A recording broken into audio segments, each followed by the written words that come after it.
আজকে বিকেলবেলায় যখন হাঁটতে বেরোচ্ছিলাম, তখন ভাবলাম যে আজকে আমি যেখানটা হাঁটতে যাই সেই জায়গাটা তোমাদের সাথে একটু শেয়ার করি।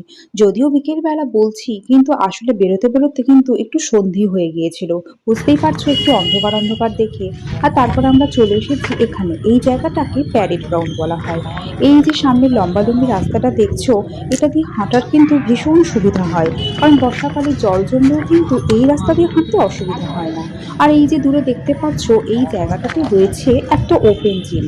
তো চলো একটু সামনে থেকে দেখালে পরিষ্কারভাবে বুঝতে পারবে। এ দেখো, এখানে অনেক রকম মেশিনপত্র রাখা রয়েছে। তো এখানে কিন্তু প্রত্যেকেই নিজের মতন করে ব্যায়াম করে নিচ্ছে। আর তারপরে চলে এসেছিলাম বাজারে, কিছু কেনাকাটি করার ছিল। তো বাজার থেকে একটুখানি মাছ কিনে নিয়ে চলে আসলাম বাড়িতে।